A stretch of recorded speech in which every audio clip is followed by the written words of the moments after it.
Bom, professor, boa noite. É uma imensa satisfação que temos em tê-lo nessa live, importantíssima para o Brasil e para a educação.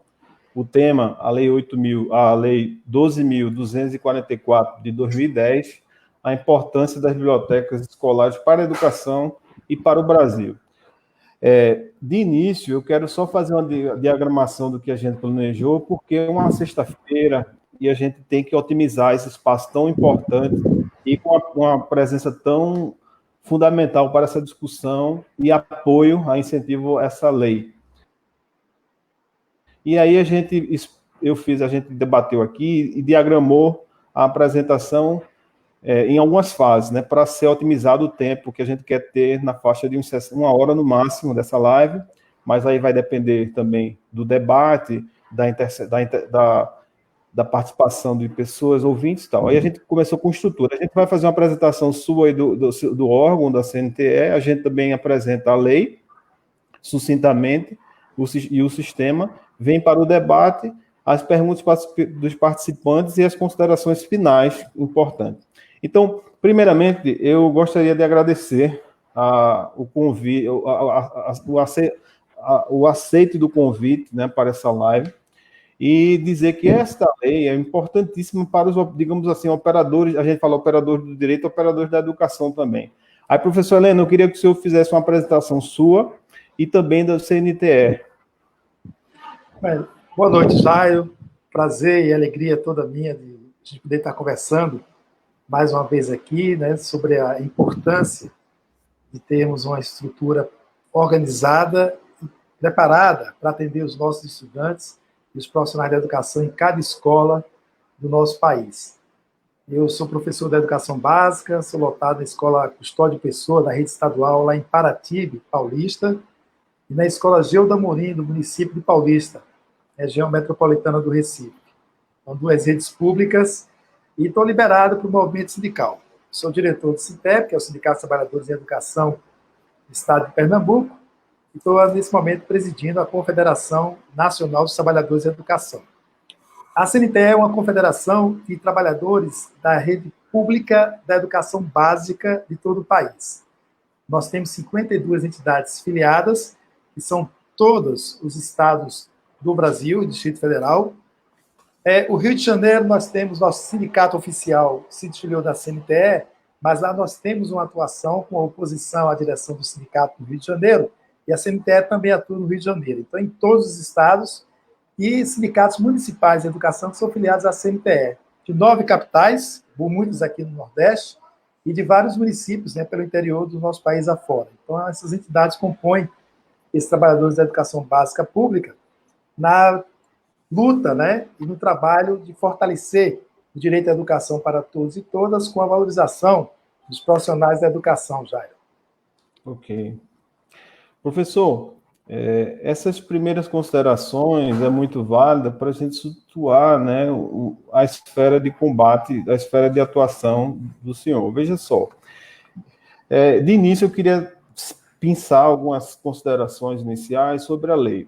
A lei federal, ela dispõe claramente da importância de implementação das bibliotecas escolares em todo o país, seja da iniciativa privada ou pública. E também fazendo referência à necessidade desses centros ou dessas bibliotecas coexistirem e ter a obrigatoriedade do profissional bibliotecário, um profissional de nível superior, um profissional que tem um mistério e função essencial para consulta, diagramação, empréstimo, catalogação, uma série de requisitos auxiliares ao ensino, ao professor, à atividade do conhecimento. Então, a lei, ela deixa muito clara que há uma necessidade da participação do profissional bibliotecário. E a gente sabe que, desde da sua promulgação, quando foi sancionado em 2010, houve no próprio corpo da lei aquilo que no direito a gente chama de vacatio legis, que é a vacância da lei, o tempo em que se promulga e aquilo que começa a exigir. claro, tem leis que são de aplicação imediata. A partir daquela publicação já começa a vigorar. Como essa lei veio inovar, veio criar uma imposição, tá certo? Que, na verdade, a gente queria que não existisse lei para isso, né? O Brasil é muito daquela coisa de fazer lei para dar efetividade às coisas. Lei para um assento de idoso, lei para uma fila, lei, uma série de leis que, na verdade, devia ser mais do nosso costume, da nossa virtude, né? Essencialmente, um povo virtuoso, basta poucas leis. Mas é interessante que, quando se cria uma lei, se cria uma importância de exigi-la, e ela é muito importante para nós, operadores do conhecimento. Então, a partir de 2010, a partir de 2020, perdão, 25 de maio agora, houve a chamada, expirou aquele prazo de esperar a lei entrar em eficácia. E, portanto, a partir de então, a gente tem que ter a noção da dimensão histórica de que é criar centros de conhecimento e saber com a participação de pedagogos, de professores, de todos os profissionais que envolvem a educação. E, a partir de aí, fazer uma análise crítica. Já se falam, por exemplo, de criar uma nova lei, criar um adendo, uma outra lei, um projeto de lei, na verdade, 9484, para ampliar esse prazo que foi dado de 10 dias, para se adequar, para a rede pública e privada se adequar à implementação das bibliotecas, tanto na iniciativa privada como na pública.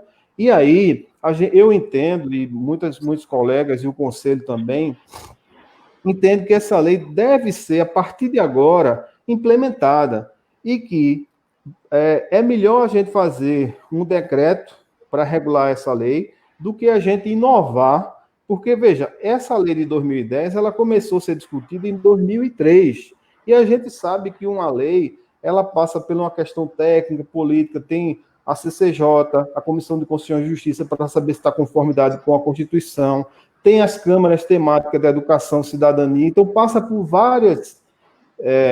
pelo plenário de várias comissões da Câmara, para ser julgado, para levar ao plenário, no plenário e votar pelos 513 deputados. Então, professor, essa é a nossa lei, tá certo, que nós temos, e a gente já tem agora, de início, uma discussão sobre a sua efetividade, se vai ter um projeto de lei para esmiuçar, porque ela não teve uma boa técnica legislativa. E aí, professor, eu já faço algum questionamento ao senhor. Eu gostaria de saber como é que a CNTE enxerga a lei, a importância dessa lei, né? E como a gente pode otimizá-la. Perfeito, Jair. A lei, é uma lei curta, né, poucos artigos, né, que define bem a tarefa que tem que ser feita, e nós não podemos partir só da lei para garantir esse direito.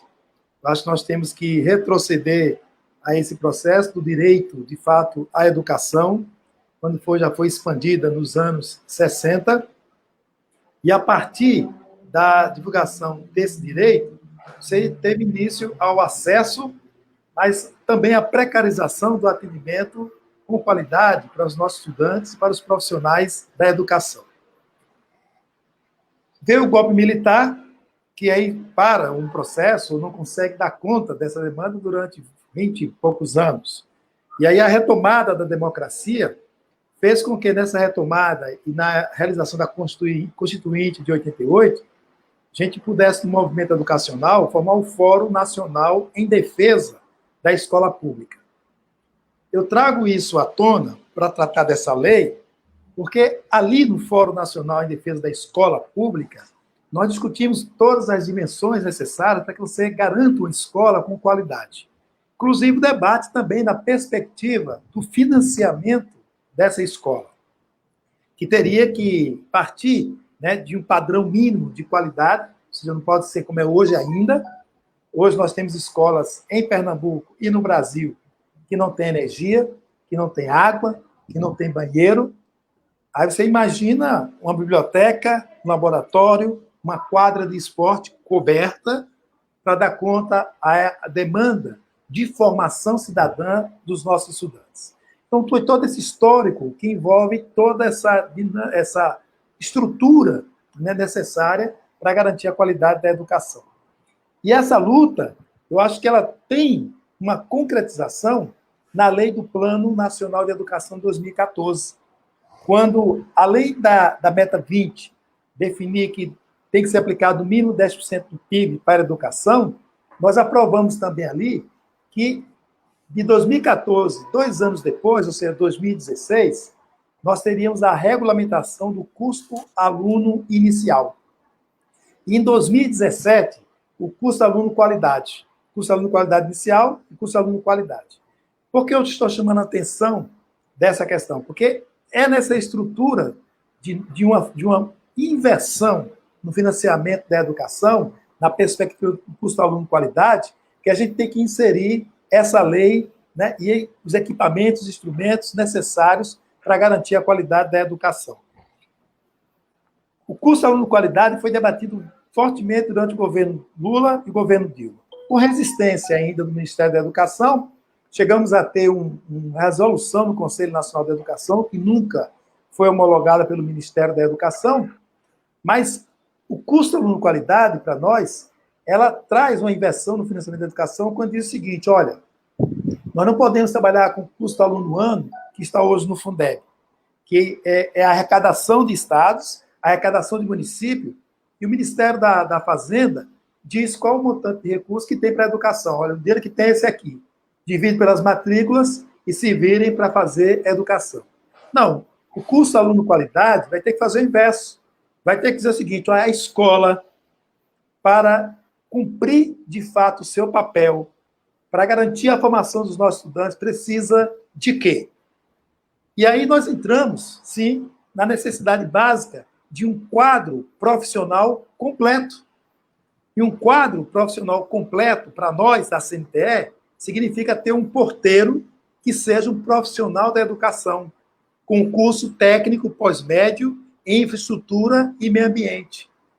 Ter uma merendeira com curso pós-médio técnico profissional em nutrição escolar.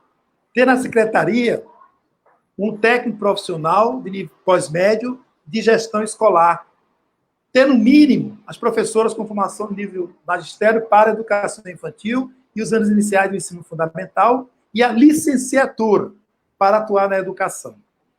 Dentro do espaço de equipamento, temos que ter quadra de esportes, temos que ter biblioteca, temos que ter laboratórios, temos que ter a estrutura. E na biblioteca, nós não podemos atuar como estamos atuando, com quem está na sala de aula, que é afastado por algum motivo de saúde da sala de aula, vai colocar onde? Vai encostar onde? Na biblioteca ou na secretaria da escola.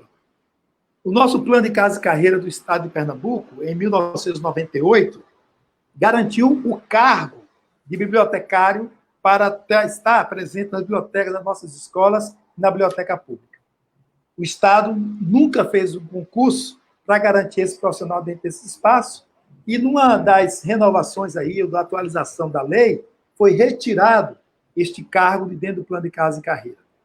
Então, você volta ao patamar de ter um coordenador de biblioteca que não é uma pessoa formada para estar lá dentro.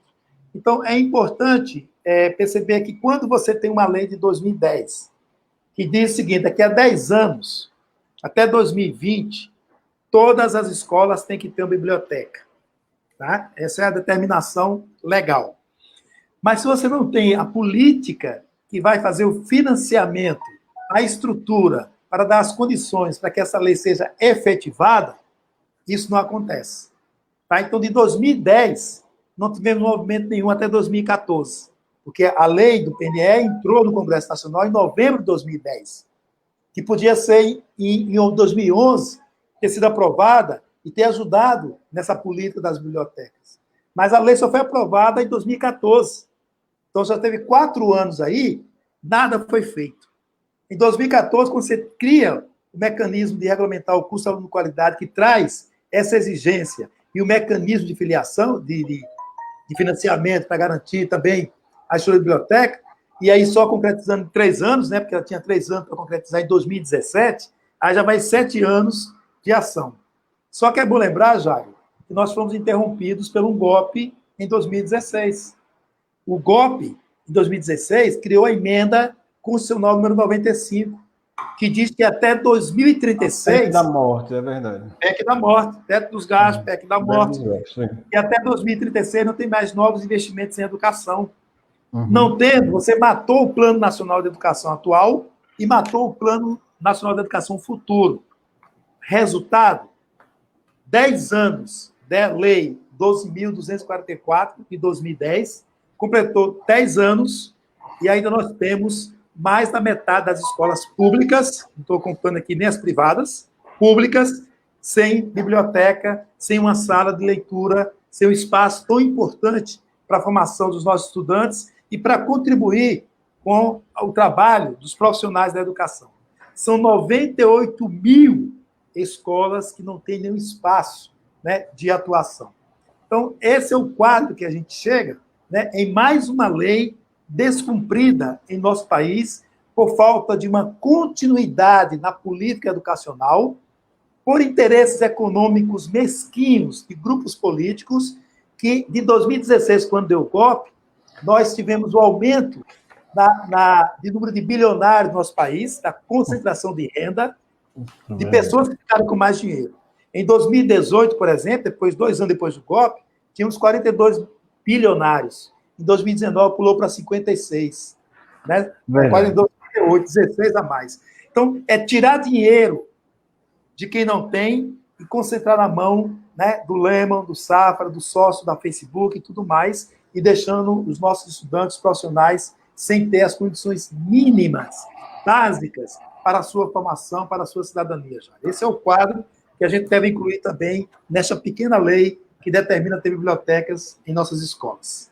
Professor, me permita algumas colocações. Quando o senhor falou aí, eu escutei agora saindo de casa porque eu tive que sair de onde eu estava para vir para cá, porque a internet lá era de rádio, é um pouco afastado, eu estou em Gravatá, aí eu vim para um escritório aqui no centro, que a internet é de cabo. A gente sabe que desde 2016, e essa questão da concentração de renda, tem um livro muito interessante que eu tive a oportunidade de comprar e ler, é um livro do francês chamado Thomas Piketty, um economista, que ele fala quando o rendimento é maior do que o crescimento. Ou seja, quando as pessoas têm capital e têm coisa, cria-se uma desigualdade enorme. Então, a gente vê isso no Brasil. Né? Numa crise dessa, o Lehman fala que agora é bom para ele porque ele tem capital. A gente tem uma concentração de renda enorme no Brasil. Então, o problema nosso, e aí vem a discussão daquela PEC da morte até agora, é que, quando se fala em educação, muitos gestores olham a educação como um gasto e não como investimento. Então, esse balizamento, e aí é perfeita essa sua colocação, porque a gente tinha um avanço enorme nos campos educacionais, no fortalecimento do Fundeb. Então, isso foi quebrado de forma abrupta e a sociedade agora paga pela essa questão da PEC da morte. É verdade. Para deixar muito claro, professor, é o seguinte, o Brasil hoje não tem orçamento para quase nada, porque lá atrás foi tolhido isso. Então, a gente vê uma questão pandêmica que a gente está quase 20 dias sem um ministro da Saúde, o ministro da Educação não tem um posicionamento claro qual é a política que vai implementar. Mas, a par disso, eu entendo que a gente tem que olhar sempre proativamente. A lei aqui é muito clara. Eu entendo que a gente não deve cair nesse canto da sereia de olhar uma PEC para criar um sistema nacional, como as perguntas aqui, um sistema nacional de bibliotecas escolares. Eu creio que, a partir da lei, a gente tem que regulamentá-la através de um decreto e não criar um processo tão delongado que é um aditivo, uma reforma da lei. E, voltando à sua questão, eu entendo que, a partir de 2016, a perspectiva educacional ficou um pouco mais difícil de ser efetivada. Por quê? Porque, quando a gente fala de educação, a gente tem que olhar como investimento. E a grande gritaria dos governos é a questão do orçamento, não ter recurso para isso. E eu lembro, que aí volta a questão que o senhor falou, de 2016 para cá, alguns defendem, a gente tem que defender o combate à corrupção, isso é favorável, só que nem na Alemanha nazista quebrou empresa como o Brasil fez. Por exemplo, se você vai numa farmácia, você compra um remédio, tá lá Bayer, firme e forte. Automóveis feito a Volkswagen, então uma série de conglomerados nazistas estão no mercado firmes e fortes. Hoje, aquele royalties do petróleo, professor, que é uma luta de vocês, eu vi no perfil de vocês, tinha, né, aquela perspectiva do pré-sal ser 10% destinado à educação. Aí eu lhe pergunto, como é que a gente vai, claro, implementar uma biblioteca com um profissional bibliotecário, como o senhor falou, uma merendeira que tem um curso técnico, do zelador ao porteiro, do juiz ao presidente, digamos assim, tem que ter uma clareza e domínio da coisa. Eu lhe pergunto, qual é a luta nossa e do CNTE de debater essa questão orçamentária para a implementação, por exemplo, das bibliotecas e, consequentemente, valorização da educação e do profissional bibliotecário, e a gente sabe que vai abrir muitas vagas. O senhor falou, a perspectiva agora é que a gente vai criar em torno de 150 vagas de profissionais bibliotecários, só para o profissional bibliotecário, se for implementado. Então, isso é um fator importante. Eu volto. No site do CNTE tem a luta lá do piso e tem a luta também da questão dos royalties para a educação. Ainda existe essa perspectiva de lutar o royalties do petróleo para a educação? Ainda essa luta é de vocês? E como ela pode ajudar na biblioteca, na implementação das bibliotecas? Perfeito, Jair. Mais uma vez, eu quero puxar essa luta pela implementação das bibliotecas, né? Que é determinada em cada escola. Nós temos 180 mil só, né? No país, você fala em 150 mil novas vagas, porque pode ter o número aí de bibliotecário que tem nas escolas, que eu não tenho esse número, mas vai, 150 mil novas vagas, numa situação que ele está no país de desemprego. Imagina. Pois é. Né? Isso é uma coisa importante nesse processo. Agora, quando você pergunta assim, como enfrentar, na minha cabeça vem a seguinte: temos que aprender a votar. Tem que aprender. Vai ter eleição agora municipal. Se a gente não aprender a votar e orientar o nosso povo e conversar bastante para lutar pelo voto, vamos continuar perdendo. Você falou do pré-sal. Tá? A luta imensa, o movimento estudantil, nós lutamos para quê? É necessário investir mais em educação. Aí eles dizem isso, não tem dinheiro, vai tirar o dinheiro de onde? A gente aponta o caminho. Tá? Se você tem uma produção de pré-sal, que é uma riqueza perecível, né, que acaba em pouco tempo, então qual trabalho você tem que fazer com ele? Pega uma parte desse dinheiro de fundo social e vamos aplicar numa política de permanente, que é a educação nessa linha. Então, essa luta foi intensa, não conseguimos 100%, foi 75% para a educação, 25% para a saúde. Com o golpe de 2016, o que é que José Serra, que foi candidato a presidente do Brasil, fez? Um projeto de lei para tirar 171 no projeto. Eu lembro. Exatamente. Para tirar a exclusividade da Petrobras de explorar o pré-sal. Quando ele faz isso, gente, aquilo que a Petrobras, que é brasileira, que tira, e a riqueza produzida lá, esse dinheiro do Fundo Social fica aqui no Brasil. Quando ele tira essa exclusividade, ele vai dar dinheiro para a Shell, para a ESSO, para as empresas internacionais, que vêm aqui, explora e leva a riqueza para os países deles. Não fica mais aqui. Então, nós já perdemos com isso. Aí eles dizem, porque a Petrobras não tem tecnologia para explorar. E aí, para poder estimular essas empresas de fora vir para cá, dão isenção fiscal. Isenção fiscal, perfeito. Trilhões de isenção fiscal. Absurdo, se você botar 25% que é da educação desses trilhões, quanto dinheiro não vem para a gente? Claro. Deixamos de ter, perdemos. Então, claro. O PNE, que trata do pré-sal também, apontou o caminho. E o golpe descaminhou o negócio, né? Entrou outro rumo diferente desse processo de batalha. A outra forma que a gente também tem que fazer, para a gente ter estrutura, garantir mais emprego e, de fato, fazer valer a estrutura que a gente defende, né? Que a biblioteca tem que ser um bibliotecário, tem que ser um profissional ali, e aí tem condições de garantir emprego para eles, é rebater esse discurso de que não tem recursos. Não, como não tem recursos? A CNTE participa da Frente Brasil Popular e a Frente Povo Sem Medo. As duas frentes estão fazendo um abaixo-assinado com o tema taxar fortunas para salvar vidas. Tá? Então, o que é que a gente está dizendo? Olha, Fernando Henrique Cardoso, do PSDB, que foi eleito presidente com o voto do povo brasileiro, em 1995, no ano que ele foi eleito, ele assinou uma lei que quem tem lucros e dividendos não paga imposto. Desde 95. Então, o cara tem sua empresa, divide os lucros, e aquele lucro todinho vai para o bolso dele, não paga imposto. O senador Flávio Arnes, que é o relator da PEC 65 do Fundeb, para poder encontrar fontes de recursos para o Fundeb, trata dessa lei. E ele diz o seguinte, o estudo dele aponta o seguinte, se essa lei for revogada, sabe quanto entra nos cofres públicos federais de recursos de impostos de quem tem lucros e dividendos, né? E lucros nesse processo? 60 bilhões de reais entram no cofre da União. Que ele pode pegar metade desse valor e metade distribuir para estados e municípios para ajudar no Fundeb, para ajudar na educação. Tá? Então, quando a gente fala de taxar as grandes fortunas, 1% dos mais ricos, os bilionários que não são taxados aqui, né? As terras aqui, que é um absurdo. O professor João Levado fala sempre isso. R$3 que você paga de imposto. O Lema, Jorge Paulo Lema, que briga com safra para quem é mais rico aqui, o bilionário mais a cada ano, quem é o primeiro na revista FOB, o Lema é brasileiro. Quando ele morrer, a herança dele vai ficar para a família, né? Os filhos, herdeiros.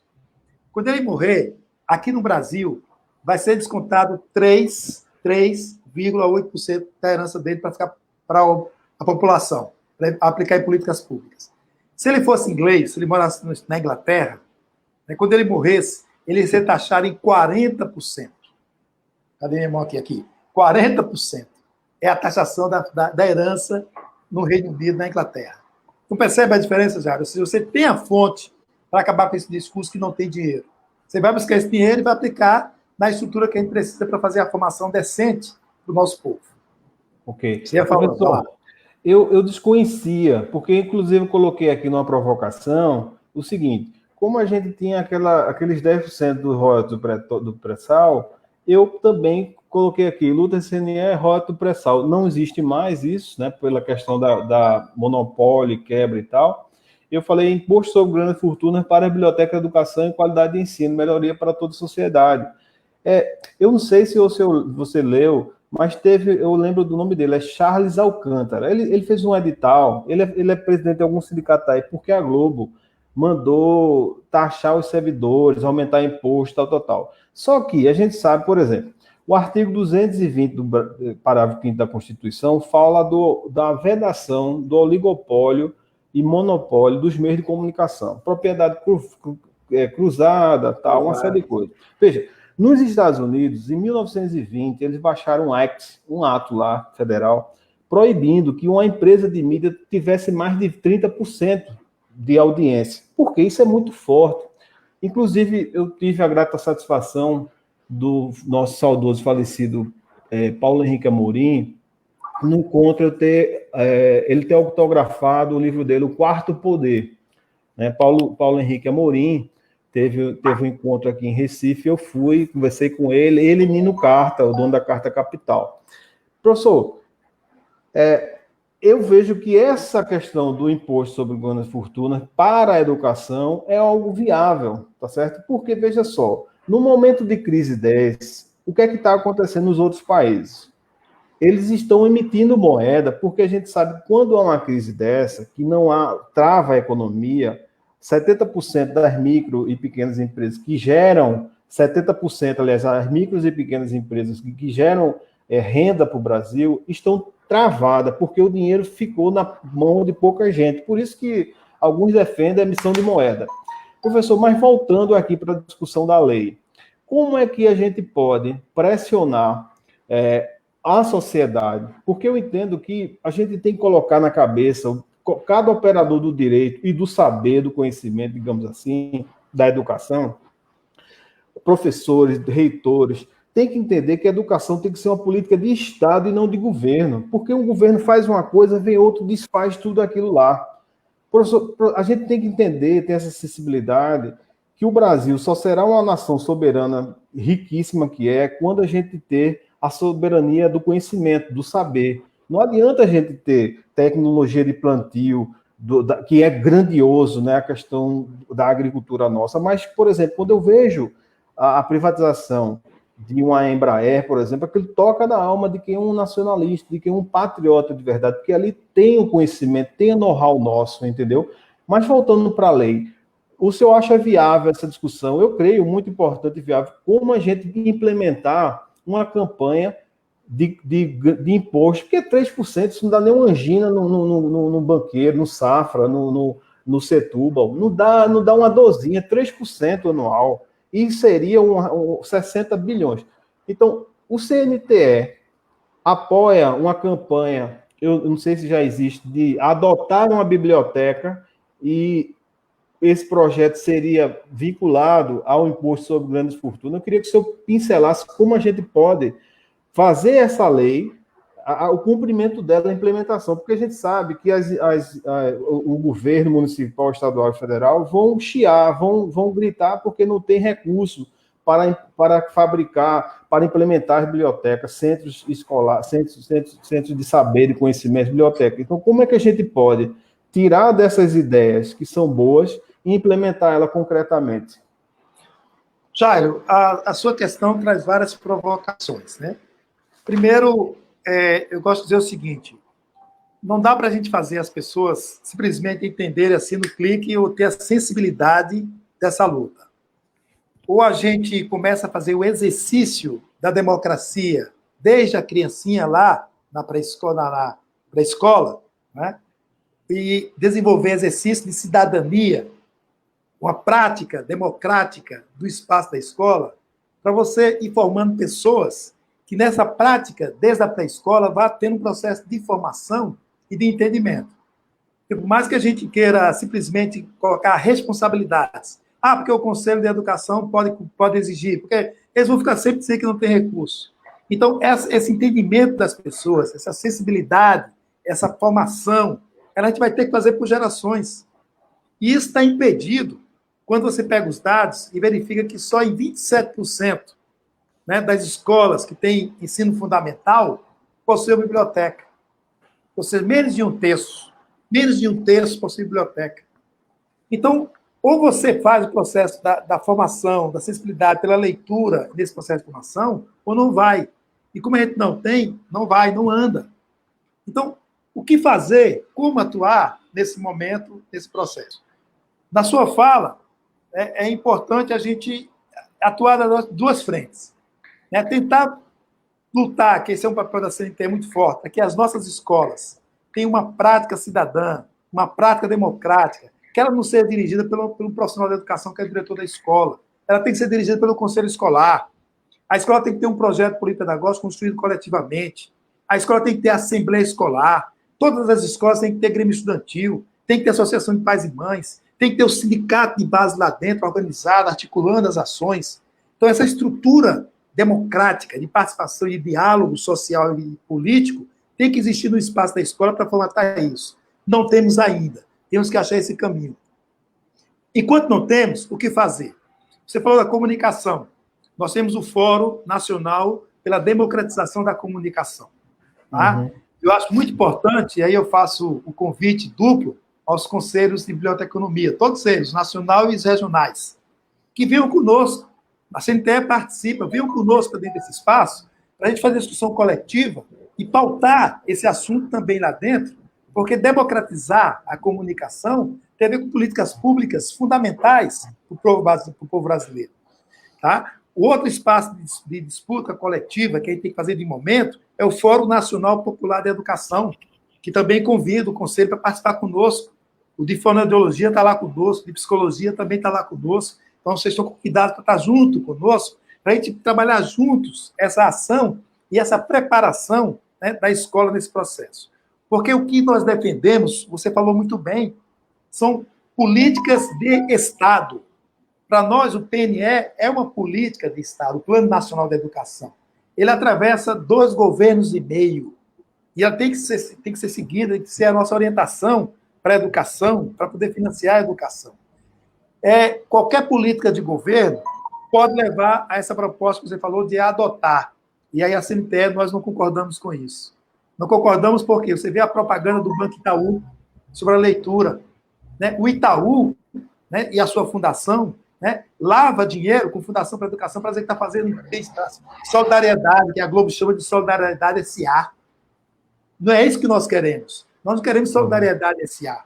Nós não queremos uma Fundação Itaú, Fundação Unibanco, para estar se metendo numa base nacional comum curricular, impondo conteúdo para nossas escolas, que só viraram espaço de aprendizagem, acabando com o espaço de socialização, de cidadania, de vida nas nossas escolas. Então, essas empresas que adotam, vêm com perfil empresarial, né, orientada pelo Banco Mundial no seu documento, e você vê que o PISA, ele não é feito pela fundação ligada à educação, ele é feito pela OCDE, que é uma instituição econômica, né, que pensa na economia, e a gente não dá. Então, cada vez que tem uma política de adoção de amigo da escola, como a Globo fez, ela vem no sentido empresarial. E aí nós não concordamos com esse processo. Concordamos, sim, a gente está juntos, taxar quem tem dinheiro, esse dinheiro vem para o setor público e o coletivo, né, de atuação vai definir políticas que fortaleçam e traga, de fato, a escola, a biblioteca estruturada dentro da escola, com um profissional formado em biblioteconomia para atuar nesse espaço. Então, essa luta a gente pode estar agregando juntos, né, para não se perder em políticas, né, que as empresas entram para fazer propaganda da sua empresa e que muitas vezes não alcança os 100% daquilo que nós defendemos como direito e como está na Lei 12.244. Perfeito, professor. É interessante mesmo que essa discussão de educação, ela envolve muita questão de marketing, às vezes de empresa, a gente vê muito isso.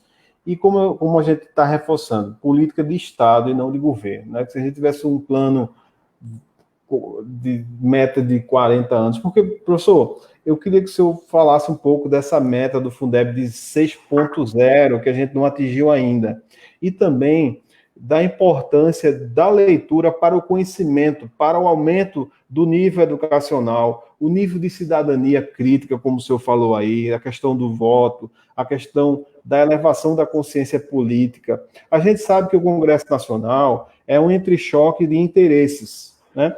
Então, a correlação de força do campo de quem quer aumentar o orçamento para a educação, por exemplo, vai ser contrário ao banqueiro que quer aumentar os lucros, tá certo? Através de propaganda enganosa, é fato. A gente tem 5 famílias que dominam o capital no Brasil. Tanto é que nessa crise, a gente vê que o dinheiro não aparece, não circula, porque está na mão de poucas pessoas, assim como a mídia também. Está, inclusive, na Constituição, no artigo 225º, a vedação, a proibição do oligopólio e monopólio dos meios de comunicação. Há previsão normativa na Constituição do imposto sobre grandes fortunas, porque é uma algeriza, isso no mundo não existe essa concentração de riqueza, essa concentração de mídia.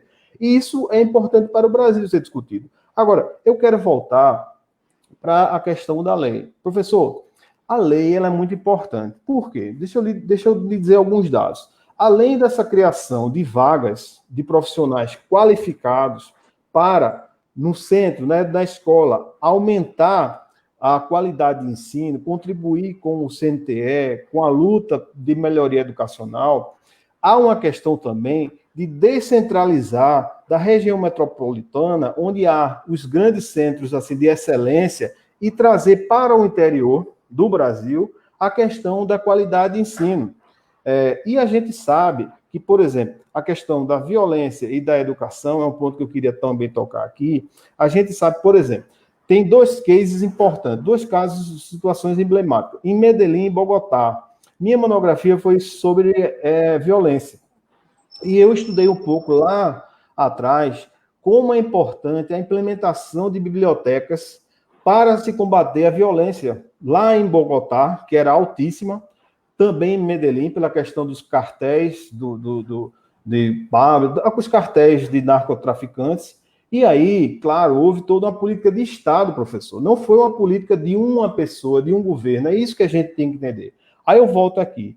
Eu entendo que a Lei 12.244, quando ela quer implementar as bibliotecas escolares em todo o Brasil, ela também tem esse mistério importante de tirar da região metropolitana os grandes centros de excelência e trazer para o interior. E o Brasil também, além dessa crise pandêmica, a gente sabe que a gente tem uma crise econômica que já vinha perdurando há muito tempo e uma questão de violência absurda, né? A gente tinha uma questão de jovens. O sistema prisional brasileiro já é o terceiro maior do mundo.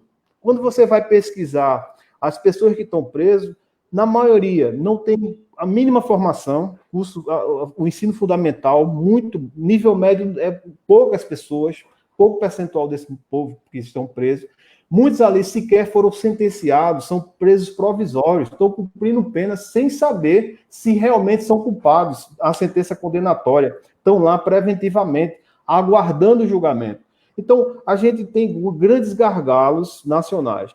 Eu entendo que essa questão das bibliotecas, ela tem uma função muito maior do que a letra fria de 3, 4 artigos que é a lei. Né? A lei é muito pouca. A lei, claro, a gente não vai criticá-la, a gente tem que olhar aquele limão ali e fazer uma limonada. A gente tem que entender que aquela lei, com 3, 4 artigos, a gente precisa de um decreto. Se é para se criar um sistema de Sistema Nacional de Bibliotecas Escolares, que a gente, através de um decreto, se regularize isso. Né? Se é para dizer quantas bibliotecário vai cumprir, não, a lei já está dizendo, o bibliotecário vai ter para cada biblioteca um bibliotecário. Professor, eu queria que o senhor pensasse a questão da melhoria da educação com o conhecimento, com a leitura, as metas que se estabeleceu para se igualar aos países da OCDE, os países ditos ricos ricos e soberanos. Né?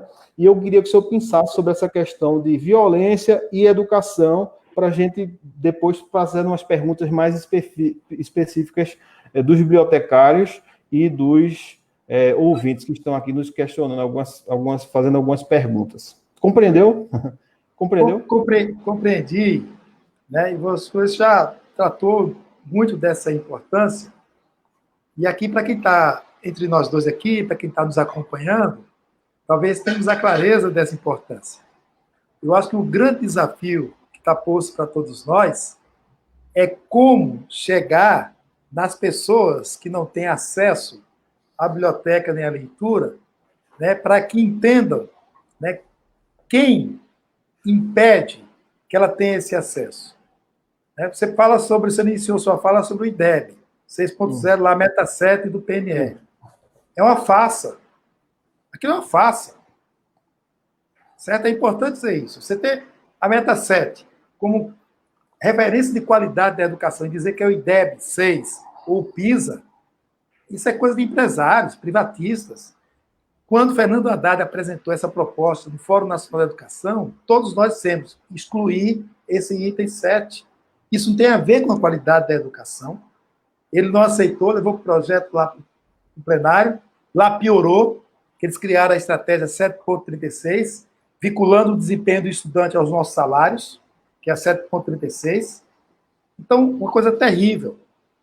Mas sua pergunta faz lembrar também outros dados que nós precisamos refletir para colocar dentro desse contexto da Lei 12.244. Estou vendo que tem gente de todos os estados, muita gente aqui de outros estados. Uhum. Nós vamos pegar o nosso dado aqui de Pernambuco, do nosso estado. Em números redondos, de 9 milhões que nós temos da população de Pernambuco, mais de 5 milhões, Jair, não concluíram a educação básica. Contabilizando os analfabetos funcionais, e que não concluíram a educação básica. Então, mais da metade da nossa população do Estado não concluíram a educação básica. Percebe o drama? Uhum. A gente vai no Anuário Brasileiro da Educação Básica de 2019, e lá diz o seguinte: 14,1% das crianças do grupo de nível socioeconômico muito baixo possui nível suficiente de alfabetização em leitura.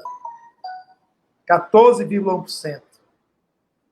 Aí vamos ler esse número no inverso. 86% não consegue fazer uma leitura adequada na sua idade nesse processo. E aí entra a importância da leitura que você falou, da importância da descentralização desse trabalho, que não pode ficar só na capital nem região metropolitana. As escolas públicas estão em todos os municípios desse país. e as bibliotecas não acompanham esse processo. Se fizermos o levantamento das bibliotecas municipais, não é o profissional bibliotecário que está lá, é uma indicação política de vereador, é o cabo eleitoral que indicou alguém para votar pelo prefeito. Então, essa bagunça, essa desordem, essa falta de seriedade com a política de Estado que nós defendemos é muito séria. Por isso que na questão anterior, eu levantei que temos que aprender a votar.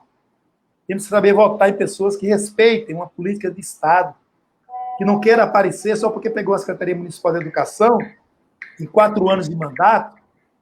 Eu quero deixar aqui a minha marca. Eu quero deixar a minha história.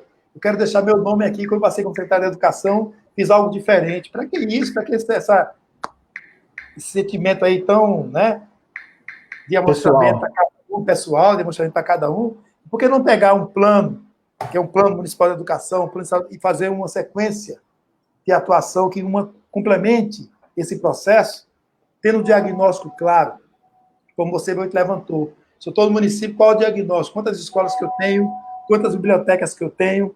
Quantas atendem essas escolas? A biblioteca pública municipal consegue dar conta, não dá? A área rural, como é que é atendida nesse processo? Nós só estamos tratando de direito à educação. E direito à educação é para cada um, para todos e para todas. Não pode ficar nenhum sem direito, nenhum de fora. Professor Heleno, só para adornar a sua fala, a gente vê o nível e a discrepância, o abissal, a diferença de níveis, quando você tem uma crise dessa que tem a chamada teleensino, e você vê que a população do ensino público não tem acesso a uma rede para interagir. A gente sabe que os professores não têm ainda didática para o teleensino. Então, essa pandemia, ela fissura o Brasil, ela mostra, ela puxa o tapete das grandes desigualdades, dos nossos grandes problemas, dos nossos problemas que vão se acumulando desde sempre, e a gente não vê uma perspectiva de melhora. Por quê? Eu digo isso, professor, porque há muito tempo, desde menino, o Brasil é o celeiro mundial, o país do futuro, mas esse futuro nunca chega efetivamente para a população em geral, né? E aí a gente quer conter educação dos países nórdicos, né, da Suécia, Suíça, aqueles índices do Fundeb, como? Sem valorizar o ensino, a escola, o professor, né? Pedindo agora diminuir recurso ou salário de professor. Não é assim. Muito pelo contrário, tem que se valorizar. Por isso que eu digo lá atrás, disse lá no começo, que a gente tem que ter uma perspectiva de Estado. E eu entendo, professor, eu sou partidário, sou também, todos aqui talvez, mas eu entendo que essa discussão ela deve ser suprapartidária. Claro que a gente não vai ter sensibilidade do cara que do sindicato patronal, das escolas, talvez não queiram entender da implementação imediata dessa lei. É uma luta, professor, que eu já diagramei um plano de estratégia, um planejamento estratégico para o Conselho, para como a gente envolver, por exemplo, órgãos feitos do CNTE, o Ministério Público Federal, para se fazer cumprir a lei. Por quê? Porque se a gente ficar discutindo se a lei prevalece ou não, precisa esmiuçar, precisa diminuir. Eu entendo que a lei passou desde 2003, parece que foi sancionada em 2010 pelo presidente Lula, e ainda deu um tempo de adaptação, que a gente chama no direito chamado vacatio legis, a vacância da lei, de 10 anos, e ela, por si, é clara. Eu entendo, professor, que a gente deve sempre olhar o lado positivo das coisas. Claro, essa abissal diferença de qualidade de ensino a gente tem que melhorar, porque o Enem, esses sistemas que tem de ingresso na universidade, ele também é falho. Apesar das leis de tentar de minimizar essas desigualdades regionais e setor público e privado, a gente tem que tratar a educação como uma obra de Estado. Voltando a esse ponto, professor, eu queria saber o seguinte: como nós, Conselho, pode, por exemplo, fazer um convênio, uma atividade, um projeto feito esse que eu disse, adote uma biblioteca, porque se a gente não olhar para a lei como um fato positivo, como uma coisa que, se é lei, é necessário cumprir, não se questionar a lei. Então, como o senhor vê que a gente pode pegar a questão da lei e trazer para o interior, trazer para uma efetiva implementação das bibliotecas escolares, tanto no setor público como no privado. Como é que o senhor enxerga esse campo de atuação e quais atividades que a gente deve fazer, qual será a nossa luta a partir de então? E não olhar para o futuro com, assim, não olhar para a lei como uma coisa que ainda precisa de melhorar. Não, a gente precisa concretizá-la, a gente precisa que ela tenha um decreto regulamentador e não outra lei para esmiuçá-la. Perfeito, Jardim. A sua fala nos remete que nós precisamos de mais rebeldia nesse país. Temos que ser mais rebeldes, temos que exigir mais, né? E mobilizar mais. Para isso também temos que ter muito diálogo social e político. É importante dialogar mais, conversar mais. A sua fala me fez lembrar 2 dados, né? Primeiro, essa pesquisa feita também pela OCDE sobre o nível de respeitabilidade do professor em cada país. Nós fomos o penúltimo, né? Só ficamos. Tem um país que eu nem lembro o nome dele agora, que foi o último, e o Brasil foi o penúltimo. 11% apenas da sociedade, né, respeita o professor e a professora. Então, é um dado que a gente precisa pensar e dialogar muito com a nossa comunidade escolar.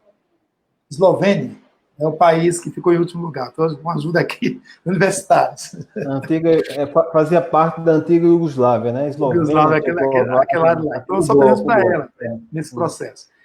E outro dado que você levantou bem, assim, você tem uma situação onde, quando você faz aquela meta 17 do PNE, quando diz que até 2020, que é agora, né? 2020, a média salarial dos professores tinha que equiparar a média salarial de outros profissionais com a mesma formação. Chegamos em 2020, e quando você pega a média salarial da área de exatas, nível superior da área de exatas e da saúde, nós recebemos 50% da média salarial desses profissionais. 50%. Então, veja a diferença que você traz e levanta.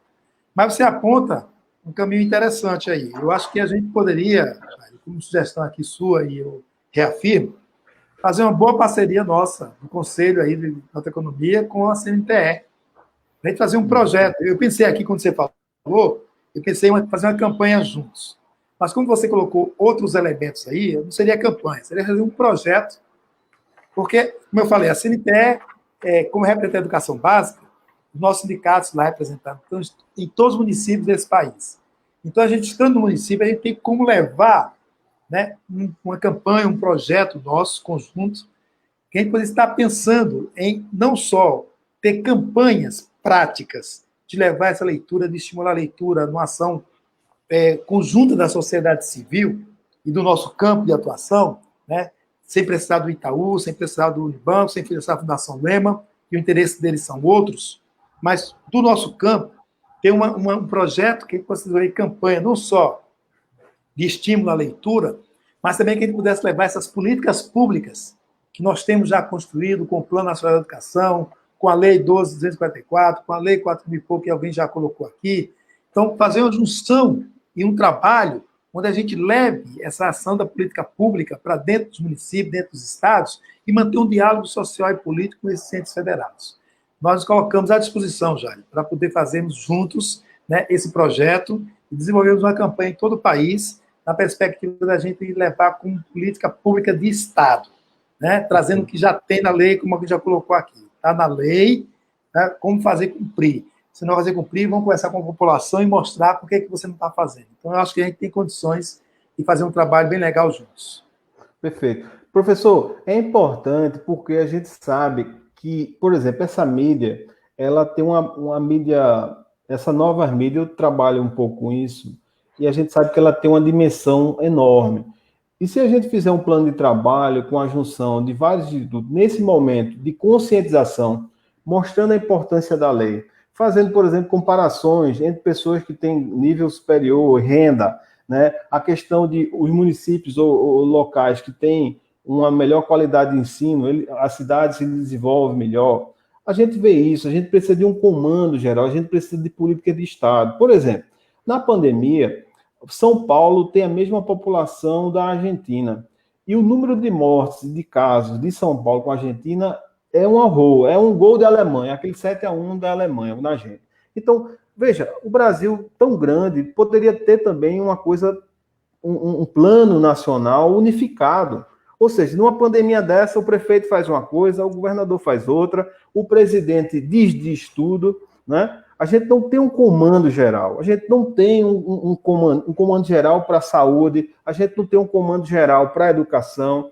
Então, minha provocação, professor, eu gostaria que fosse inteligível, que ficasse claro, que a lei, essa lei, quando a gente se debruça para ela, ela começou em 2003, passa por câmaras setoriais, vai para comissão de justiça, vai, quer dizer, tem um embate político muito grande.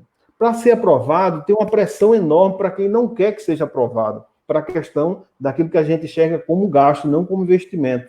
Então, professor, eu entendo que a meta do Fundeb é importante, a lei deve ser valorizada. Eu entendo que esse imposto de grandes fortunas, por exemplo, poderia ser a fonte de recursos para a implementação dessa política, de valorização do ensino, porque quando a gente vê a educação no Brasil, a gente só enxerga o professor, mas hoje a nova didática, as novas plataformas de ensino, elas necessariamente vão ter que ser repensadas. A gente vai ter que pensar a educação, o próprio bibliotecário, a própria biblioteca, ela vai ser um nicho, vai ser um local de multimeios, digamos assim, para trazer a população, principalmente o jovem, o adolescente, para sensibilizá-lo da importância da leitura, porque deixa eu lhe dizer o que acontece hoje. A gente fala de combater a fake news. O que acontece hoje, eu vejo, porque eu trabalho, por exemplo, sou advogado da blog, da Associação de Blogueiros.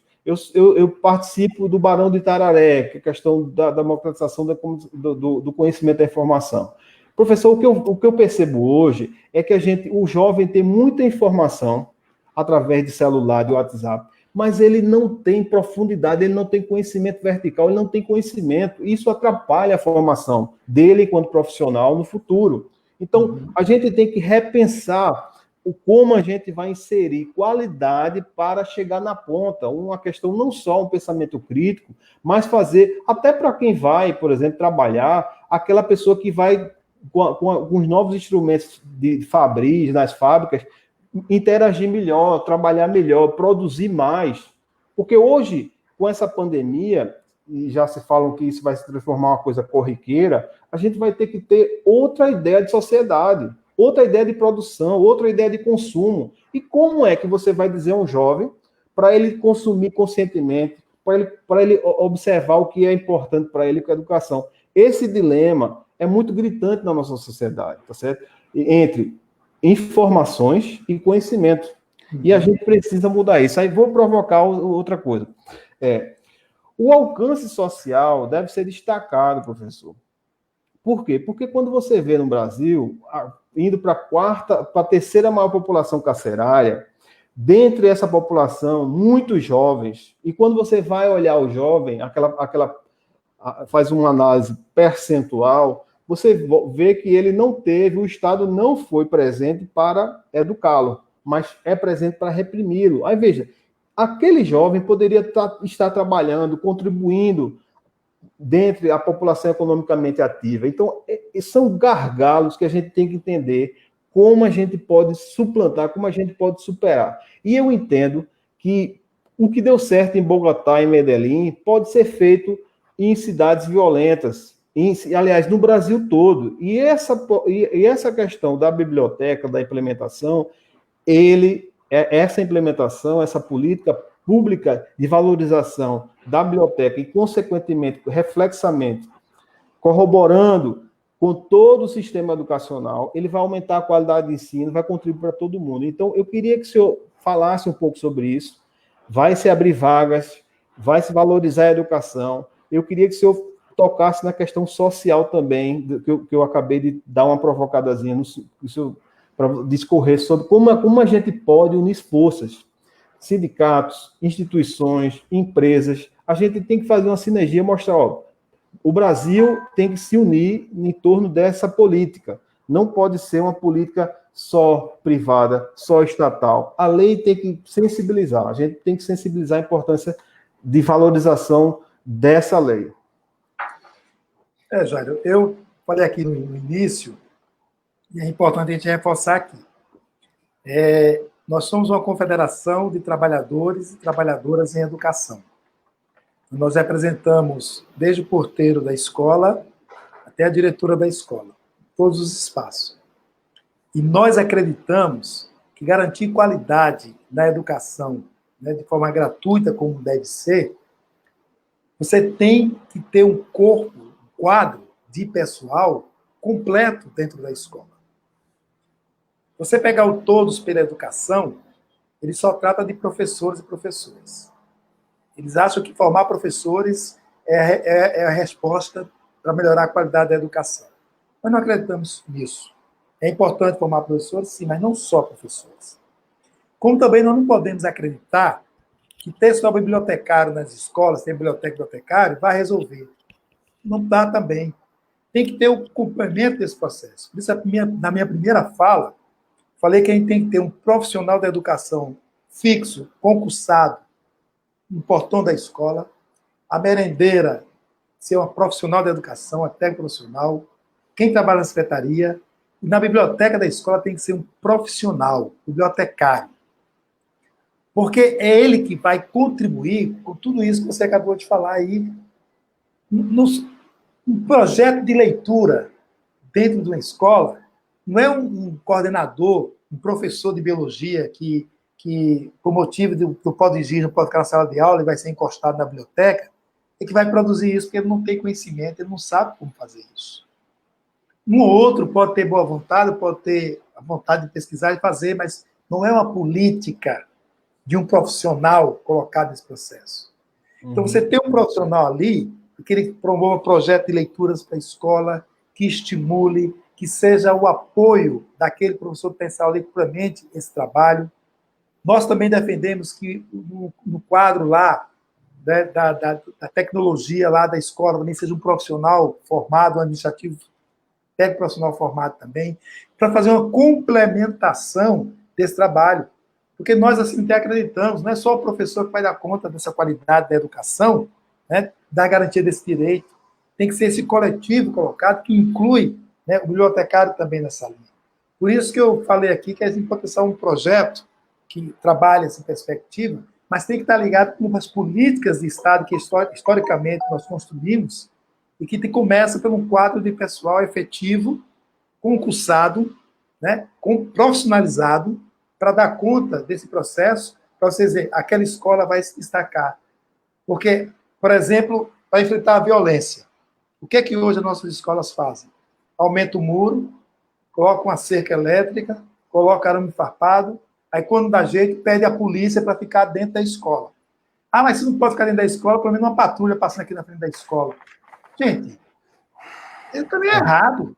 O caminho é errado. Totalmente errado. Por que a gente não tem um quadro que tem um trabalho de cidadania dentro da escola e que dialogue com a comunidade local para saber como a escola vai contribuir com a comunidade local, como é que a comunidade vai ter a escola que lhe pertence e que ali é um espaço de construir um espaço de formação coletiva com o espaço da escola. Quando tiver profissional entendendo isso. E não quando for a escola cabide de emprego ou de encostar quem está readaptado. Eu não falei a palavra que estava esquecendo dela. Readaptado. Estou readaptado, vou ficar na secretaria. Estou readaptado, vou ficar na biblioteca da escola. Estou readaptado, vou ficar na sala de tecnologia. Gente, tem que acabar com isso. Nós temos que ter um local de profissionalização que um professor licenciado, no meu caso, biologia, não possa estar fazendo o papel de um bibliotecário. Então, temos que separar bem e trabalhar esse processo para poder avançar. Essa é a forma social, né, que eu vejo para poder fazer enfrentamento também às violências, para que a escola cumpra o seu papel e para que a escola seja, de fato, inserida na comunidade local e que a comunidade tenha a escola como espaço de respeito e de construção coletiva. Esse é o caminho que eu acho que tem que percorrer. Perfeito. E é o caminho, professor, que todos os países desenvolvidos, por exemplo, Japão, Suécia, Finlândia, todos os países, Noruega, todos os países que realmente são desenvolvidos, Holanda, o investimento, a educação, há um maciço investimento do PIB na educação que transforma a realidade local. Sem esse conhecimento, a gente lê mal, a gente trabalha mal, a gente atua mal. Então, a gente tem que fazer uma autocrítica, mostrar que biblioteca não é depósito de gente ruim. Biblioteca deve ser um incentivo para os profissionais competentes, os bibliotecários participarem, serem como psicopedagogos, psicólogos, uma gama de profissionais competentes para transformar a educação no Brasil. E o Brasil só vai ser realmente rico e soberano não é a gente atingindo meta, é a gente valorizando realmente quem merece, quem deve ser valorizado como profissional, e os profissionais que trabalham na educação, os professores, claro, mas também toda uma rede que dão suporte à educação. Professor, eu vou fazer só as considerações, os agradecimentos aqui a todos que estão aqui participando da gente, porque ainda tem mais, a gente já atingiu 1 hora, e o britânico estadista Winston Churchill, ele falava que visita é feito peixe, depois do 3º dia já começa a feder. E essa mídia social, a gente sabe que uma mensagem de 3 minutos, 5 minutos, se a gente for ouvir, a gente cansa, né? A gente tem que ter... A gente vive numa sociedade muito líquida, muito efêmera. O Zygmunt Bauman fala muito bem sobre isso, né? A sociedade pós-moderna. Bom, dito isso, eu queria agradecer a todos que estão participando, estão questionando, estão perguntando aqui, eu estou vendo algumas perguntas. A gente já limitou 1 hora. E, professor, eu vou fazer mais uns 10 minutinhos, a conversa está muito boa. Estou me questionando aqui, tem perguntas a serem respondidas. Eu vou fazer uns questionamentos nossos. Eu queria agradecer a todo o sistema, porque a gente vive o CRB e os conselhos regionais fazem um sistema unificado. Então, gostaria de agradecer desde o presidente nacional, o Marco Luiz, até o nosso presidente local, o Aderilson Santos, faz uma gestão muito exitosa, é um trabalho voluntário, um trabalho que a gente se debruça para um altruísmo, digamos assim, de cada um que trabalham nesses conselhos.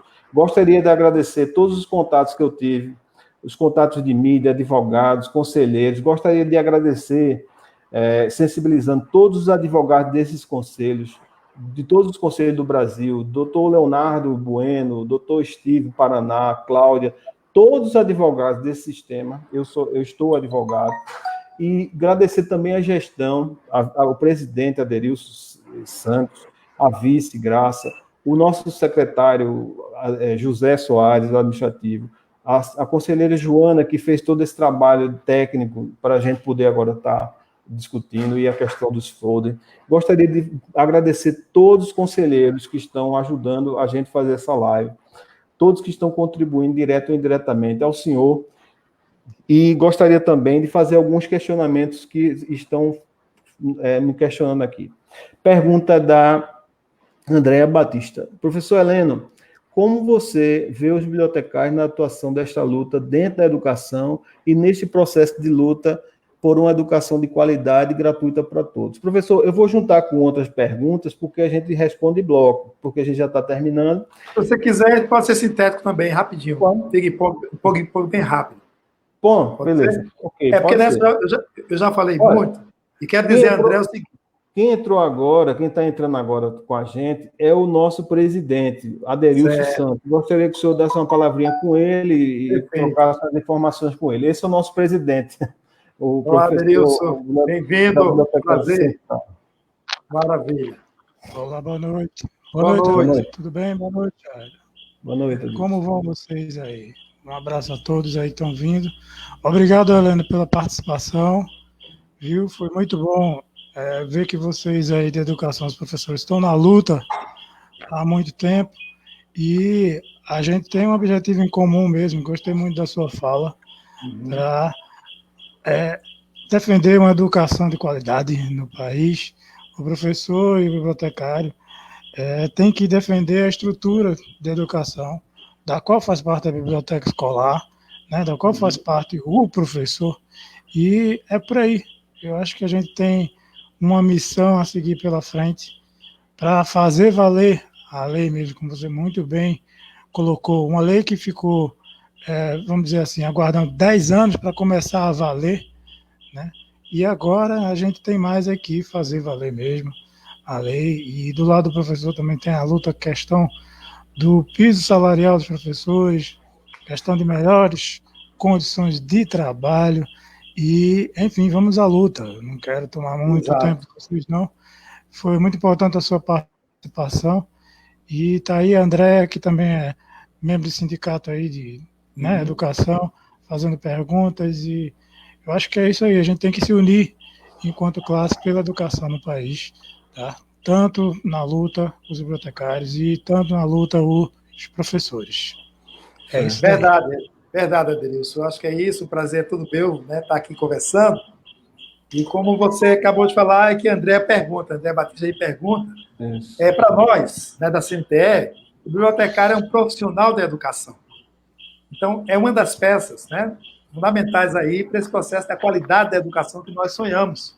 Então, eu não fiz, como fala direta, referente à pergunta da André, mas a minha fala anterior tinha a ver com isso, com essa peça. Tanto é que nós não defendemos o piso só para os professores. O piso salarial profissional nacional, como nós conquistamos no artigo 206 da Constituição Federal, é um piso para o conjunto dos profissionais da educação, né, que envolve também o bibliotecário, que é um profissional da educação. Por isso que é uma peça fundamental na qualidade da educação, com o papel que tem que desempenhar. E aí tem uma questão colocada aí também, não sei se vai dar tempo já de ler, sobre assim, a formação que a Secretaria de Recife faz. Pode fazer uma formação para pegar um professor, né, e ser da biblioteca? Eu acredito que não, gente. Isso não é formação continuada.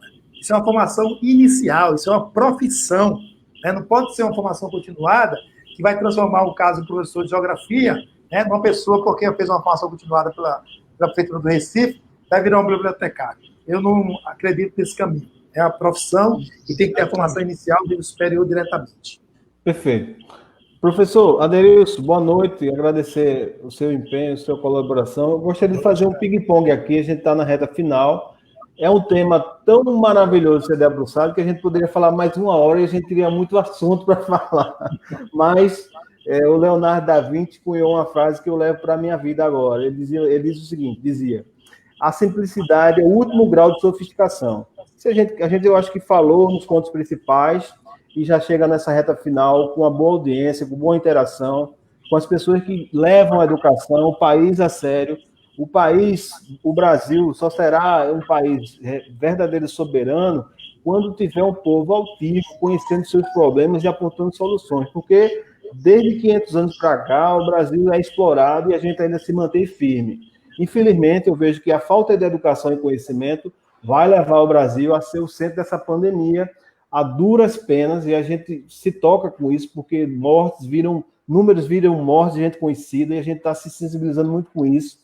A educação vai passar pelo processo de transformação, se essa pandemia virar uma endemia, ou seja, se for uma coisa corriqueira. Então, a educação vai ser um principal papel de transformação da nossa sociedade.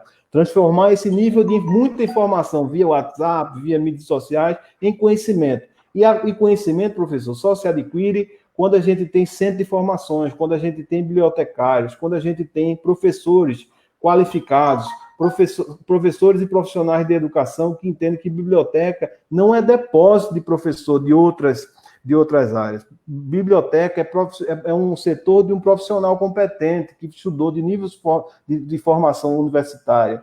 Quando a gente entender que psicopedagogos, psicólogos, uma série de conjunto de outros profissionais vão contribuir para a gente atingir não só metas, mas realmente sair dessa maresia de ser a terceira população carcerária, com nível enorme de subemprego, de desempregados, pessoas que estão aí patinando por um auxílio emergencial. A gente tem que ter essa compreensão e agradecimento de compreender essa situação que a gente vive hoje. Professor, um ping-pongzinho aqui, rapidinho, tá certo? André está parabenizando, e eu gostaria de fazer as últimas considerações e também abrir espaço para Adelilson e os demais quiserem falar. E aí, os nossos conselheiros, eles fizeram um questionamento que a gente já respondeu ao longo do debate aqui da live. Por exemplo, eu entendo que essa proposição de um projeto de lei para aumentar mais 4 anos, para se criar um sistema nacional de biblioteca, eu sou contrário a essa ideia. Eu prefiro que a gente divulgue a lei, que se faça um decreto regulamentador dessa lei, mesmo com a situação adversa que a gente se encontra, mas sensibilizar num movimento suprapartidário, sem bandeira. A bandeira é a educação, a bandeira é o Brasil, a qualidade, é o nível de soberania nossa, enquanto a gente sabe que isso é importante. A educação é que transforma um país agrário em um país de ponta, que a gente tem que ser. Então, nesse diapasão, professor, eu entendo que a gente deve valorizar essa lei. E, nesse sentido, eu já lhe provoco novamente. Vamos fazer um convênio, um plano de trabalho para colocar essa lei, ela tem que realmente ser implementada e não virar uma norma fria, uma coisa que não se discute. A gente esperou muito tempo, é a crítica que se faz, 10 anos para se adequar, e agora chegou o momento para dizer, a gente já teve 10 anos aí para fazer alguma coisa. A gente tem metade das 180 mil escolas brasileiras, só 98 tem, ou seja, 55% não tem biblioteca nem sala de leitura. Isso é muito importante para a gente, uma luta muito boa. Isso vai gerar emprego, isso vai melhorar a questão educacional, uma série de coisas. Então, professor, eu já lhe provoco, dizendo que a gente necessariamente vai ter que fazer outros intercâmbios, um convênio com aquela ideia que a gente travou aqui de ter royalties. Não, o royalties já está suplantado, a ideia, a questão do imposto sobre grande fortuna, para a gente distribuir isso na educação, principalmente com a questão da implementação das bibliotecas escolares. E aí, o CNTE, as comissões, movimentos, empresas que querem contribuir com essa questão, digamos, adotar uma biblioteca, será muito importante e bem-vinda para a nossa luta. Essa luta não vai ser pontual agora, essa luta vai ser a partir de agora. Então, professor, por mim, eu estou muito satisfeito. O questionamento aqui de Joana, de Graça, Fernando, Hélio, já está contemplado na fala da gente. Eles falam sobre validação da lei em todo o território, sabendo das diferenças regionais, a implementação dessa lei cumprir na íntegra, né? A discussão sobre esse projeto de lei de ampliação de mais 4 anos para criar o Sistema Nacional de Bibliotecas Escolares, que eu não vejo que não é muito bem por aí, mas que é uma boa também colocar num decreto regulamentador. Por exemplo, professor, a gente pode criar leis de incentivo à leitura municipais. A gente pode chegar em cada canto dos sertões nossos, do espaço que a gente tem em Pernambuco e Alagoas, ou nacionalmente mesmo, a gente fazer um projeto, uma caravana de leitura, trazer uma empresa de transporte que possa transformar uma carreta em uma sala de leitura, sendo uma coisa dinâmica, itinerante. A gente tem que criar, inovar, diante da lei, abertura de mercado, porque falta metade das escolas sem bibliotecas. Então, cria-se uma expectativa, uma luta importante de vagas, de renda, de melhoramento, inclusive para tirar essa questão do desemprego. Eu gostaria que a Aderilson fizesse algum questionamento e, posteriormente, já são 1h18, a conversa está muito boa, nossa live está muito boa, mas eu gostaria das considerações finais, porque a gente tem aquela preciosidade do tempo, né, da questão da simplicidade e objetividade. Gostaria de ouvir o presidente, depois as suas considerações finais, professor. Perfeito. Ok. Então, Jairo, gostaria de agradecer mais uma vez ao professor Heleno, a participação aqui no debate, que foi muito bom, né? Agradecer ao pessoal que está vendo e mandar um abraço para os presidentes dos conselhos regionais também, que eu já vi aí, Fernando, do Ceará, Regina Souza, grande abraço a eles, a todo o pessoal do CRB4, Joana que está aí nos bastidores, Hélio, Fernando, Graça, enfim. E é isso aí, pessoal. Boa noite a todos. Vamos para frente. A luta é grande, mas não pode desistir.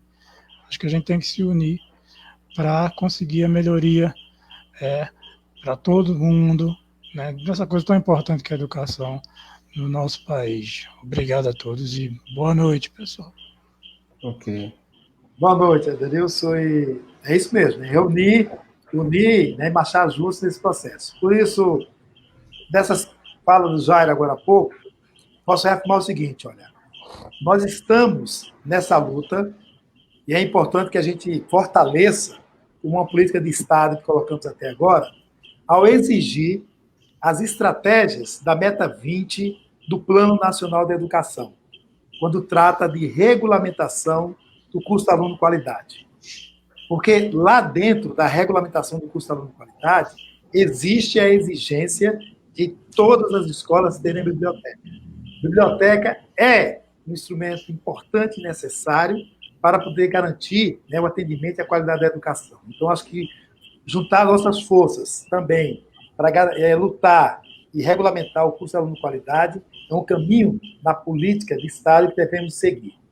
O outro está na meta 18 do Plano Nacional de Educação, quando diz que tem que ter planos de cargos e carreira unificados para todos os profissionais da educação. O bibliotecário é um profissional da educação e tem que ter plano de cargos e carreira unificado nesse conjunto, tendo como referência o piso salarial profissional nacional, colocado no artigo 206, inciso 7 da Constituição Federal.